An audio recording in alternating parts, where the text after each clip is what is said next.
Underrated R&B according to me, part 15. Today we're talking about an artist who has been doing this for over a decade. And when I say doing this, I'm talking singing, dancing, stage presence, going on tour, releasing music consistently, with or without a label, by the way, and just always being so resilient. I feel like she has a similar story to JoJo in certain aspects, and if you know me, you know I'm always rooting for the underdog. Like, when Victoria Monet said underdogs understand me, I'm like, yes, I'm always rooting for the underdog. And I feel like this artist has a very underdog-like story. Today, we're talking about Tinashe. I have loved Tinashe and been listening to her since 2012, I believe. I think that's when she first came out.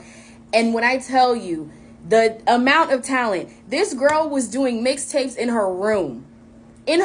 Like producing, writing, making mixtapes in her room. So today we're talking about all 4 of her mixtapes. Let's get into the first. First mixtape is In Case We Die, which came out in 2012. And I wish I could remember the very first time or the very first song that I heard of Tinashe's, but I want to say it was on Tumblr. So 2012 was heavy Tumblr days. So let's get into the track list. Number 1, The Last Night on Earth. My High, that's definitely one of my favorites. Boss, that was a big one. That one definitely had some traction. Another Season, Is Feeling, and Stumble. And in that same year, she released her second mixtape, Reverie. Let's get into that track list. And as for me are Slow, Another Me, Reverie. Ecstasy is my favorite. I still play that now, like, she ate that. And Who Am I Working For? Then in 2013, she released her third mixtape, Black Water. Like, she just was not letting up. She was like, I'm gonna keep giving you the quality. Let's get into that track list. Black Water, Vulnerable featuring Travis Scott, Secret Weapon, Midnight Sun, that's definitely one of my faves on here. One For Me, Stunt, which I believe was like one of the breakout singles from this mixtape, and Just a Taste, which actually samples Anniversary by Tony.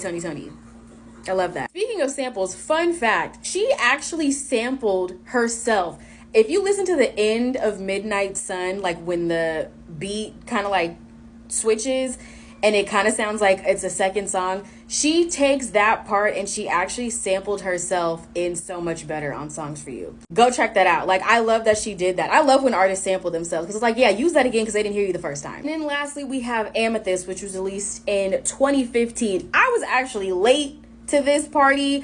I didn't hear this until like years later, but this I think is actually my favorite mixtape of hers, hands down. It's 7 tracks and it's no skips. Dreams Are Real, Wrong, Something to Feel, Looking For It, Wanderer, Worth It featuring I Am Sue, and Just the Way I Like You. All 7 bangers. This is my favorite. Yeah, if you got hip to her because of 2 On or even this year because of Nasty, I need you to go